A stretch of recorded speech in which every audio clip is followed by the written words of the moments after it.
नरवाना क्षेत्र के इस्माइलपुर गांव के अंदर एक शर्मसार करने वाली घटना सामने आई है। सीसीटीवी कैद हुई इस रिपोर्ट के दौरान दिख रहे शख्स गांव का सरपंच सुरेश कुमार एक साध्वी को डंडे मारते हुए नजर आ रहे हैं। यही नहीं है, साधुनंद गिरी पर भी ईंट फेंककर हमला किया गया है, उनके साथ मारपीट की गई है। घटना के बाद क्षेत्र में आक्रोश फैल गया है और ग्रामीणों में भारी नाराजगी देखने को मिल रही है। संत समाज के साथ इस तरह के व्यवहार के लिए लोगों ने कड़ी निंदा की है। थाना सदर नरवाना में सरपंच सुरेश निवासी इस्माइलपुर के खिलाफ मुकदमा दर्ज किया गया है और गांव में इस घटना को लेकर तनाव का माहौल बना हुआ है।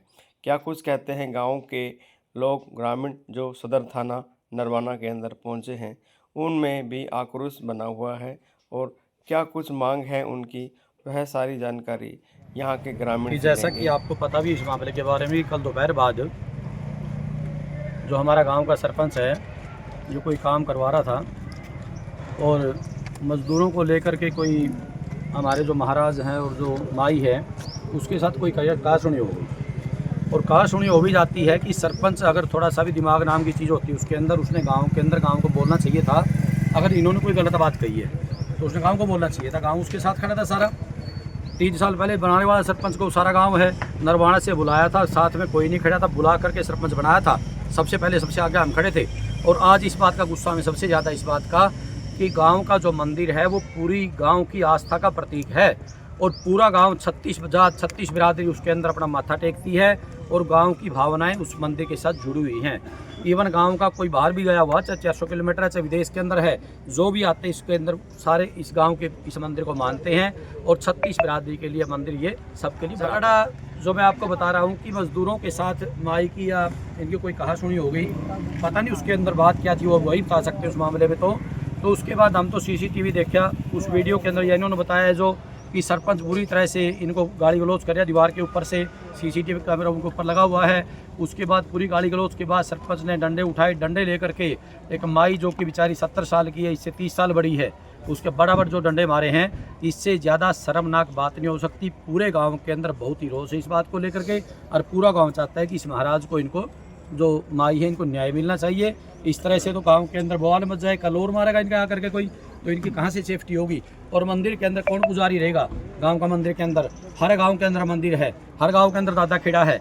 अगर उसके ऊपर बैठे किसी व्यक्ति को हमला किया जाएगा तो पूरे गांव के ऊपर हमला है ये। और ये गांव का नुमाइंदा है जो कर रहे हैं, उसके ऊपर क्या उम्मीद करेंगे उससे? गांव के अंदर भाईचारे की जो आदमी खुद नुमाइंदा होकर के बाबे के ऊपर आक्रमण कर रहे हैं। तो ये बाजू के ऊपर लठ लग रहे हैं, उसके कमर में पीछे लठ लग रहे हैं, खूब डंडे उसके अंदर, आप सीसीटीवी देख सकते हैं, उसके अंदर डंडे खूब बरस रहे हैं उसके ऊपर। जब वो पड़ गई उसके बाद तो महाराज जी आए हैं तो उसको बचाव के लिए, उसके बाद इन्होंने पत्थर मारने शुरू कर दिए। यानी इससे ज़्यादा दुर्भाग्य की बात होगी कि मंदिर आस्था का प्रतीक है और उसके अंदर पत्थरबाजी की जा रही है, तो ये तो सरेआम आतंकवादी बात है। तो इस तरह की जो घटना, इसकी पूरा गांव निंदा करता है। पूरा गांव इस मामले में सरपंच के विरोध में, कि सरपंच ने जो काम किया बहुत बुरा काम किया। इससे गलती होगी थी, कोई बात होगी थी, गांव से सुलझाता करके गांव के बीच में आता, ये थोड़ा को अपने हाथ में लेकर डंडा लेकर उनका जुट से का मारने उनको, तो बड़ा गलत तरीका है। और बीरा गांव के अंदर पूरे इस बात को लेकर बहुत, सरपंच ने ना कोई रियलाइज़ किया, ना गाँव के अंदर आया, ना गाँव से किसी से बात की। दुर्भाग्य की बात तो यह है कि गाँव का नुमाइंदा और गांव के नुमाइंदे कोई बात भी हो जाती तो उसने गांव के अंदर गांव इकट्ठा करके माफ़ी मांगो, आके कुछ कह देता भाई मेरे से गलती होगी, उसको तो आज तक नहीं रियलाइज़ हो रहा, बल्कि अपनी दूसरी पार्टी लेकर के 10 आदमी साथ में अपने पक्ष के अंदर दूसरे लोगों को ले रहा है। तो ये गांव का माहौल ख़राब करने की बात है और हम नहीं चाहते गांव के अंदर गांव की शांति खराब हो। गांव के अंदर हमारा भाईचारा है और इस भाईचारे को हम चाहते इसी तरह से बना रहे, इस बात को लेकर भाईचारा खराब ना हो।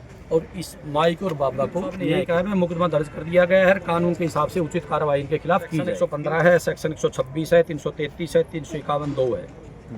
तो हमें तो अब तक ये भी नहीं पता कौन सी धारा है, ये ठीक से लगाई भी नहीं, राजनीतिक सूख तो इस बात से झलक रहा है। कोई भी इसको कुछ नहीं कहता है। मेरा मंत्री फूफा है कृष्ण वेदी, और जो भी बोल रहा मैं उसका SC/ST लगा दूंगा। ये सारा काम राम खड़े है, पूछ लो। अच्छा, एक बार उसने मेरे को भी धमकी दी थी। मैंने उसको ये बोला था, भाई तू एक काम करे, तू SC/ST एक्ट लगाओगा मेरा भाई, तू गाँव में पंचायत कर ले, गाँव में पंचायत कर ले भाई के ऊपर। तो उस बंदे ने पंचायत कैंसिल कर दी। अगर वो सच्चा होता ना तो SC/ST एक्ट कोई ऐसी नहीं कि वैसे ही लग जाएगा।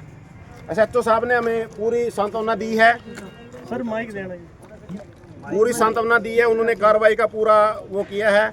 लेकिन हम सरपंच को पूरे गांव की तरफ से बोल देना चाहते हैं कि गांव का माहौल किसी भी सूरत में खराब नहीं होने दिया जाएगा, चाहे उसके साथ कोई भी हो।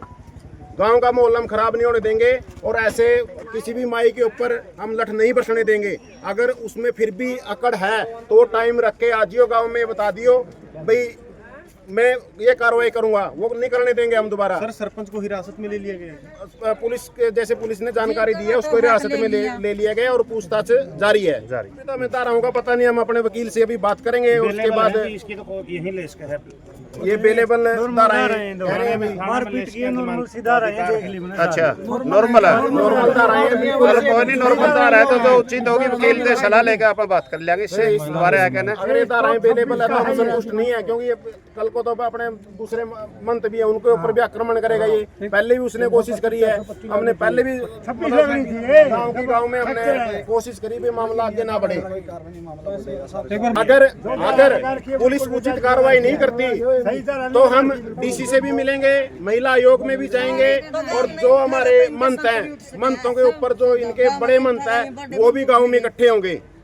मामला बढ़ेगा अगर इसके ऊपर उचित कार्रवाई नहीं होती तो। गांव के मुखिया के द्वारा ऐसा कार्य निंदनीय है। अगर गांव में किसी भी प्रकार का माहौल खराब होता है उसकी वजह से तो इसके जिम्मेदार सिर्फ और सिर्फ प्रशासन होगा। माई पे बहुत कसूता अत्याचार कराया है, बहुत कसूते डंडे मारे हैं। यू देवा है किशन बेदी की धमकी, ने कहा मेरे पे पूरी बड़ी पहुंच है, मेरा के बिगाड़ लेगी। बोले मैं हूँ इस गांव का मुखिया, बोले कोई कुछ नहीं कर सकता मेरा। आप क्या कार्रवाई चाहो? माम तो न्यू चाह है जी सस्पेंड होना चाहिए। माम तो इन सरपति में रखना इसने कोई काम नहीं संभाल रखा। गांव का पाड़ा हर घेर दे, पाड़ा हर घेर दे। पुरानी ईट कदे उन्लाई देगा, कदे नहीं उन्लाई देगा। इतनी नया काम एक भी नहीं संभाल रखा। वो भी करवा रखी थी, टंकी करवा रखी थी, वो भी पाड़ के करवा दी, वो भी फिर भी कि मैंने उचित कार्रवाई हो। और उचित कार्रवाई के साथ साथ माननीय मुख्यमंत्री जी से विनती है कि जो गांव में इसने कार्य किए हैं, जैसा कि अभी महिलाओं ने बताया, उसकी विजिलेंस जांच हो, सीबीआई से जांच हो। आपको पता लग जाएगा दूध का दूध, पानी का पानी, किसने गाँव में कितना विकास किया और कितना विनाश किया। इसमें क्या था कि जैसे मंदिर का गेट है ना, उसके बाहर मजदूर खाना खाने लग रहे थे, तो माई ने और महाराज जी ने बोला कि भाई तुम थोड़ा साइड में होके खा लो। तो उस टाइम तो वो चले गए। उन मजदूरों ने सरपंच को जाके भड़काया, फिर सरपंच ने आके गाली गलौज करी और आके हमारी माई के ऊपर, ये हमारी माई है, इसके ऊपर उसने लाठियों से और ईंटों से हमला किया। ये मतलब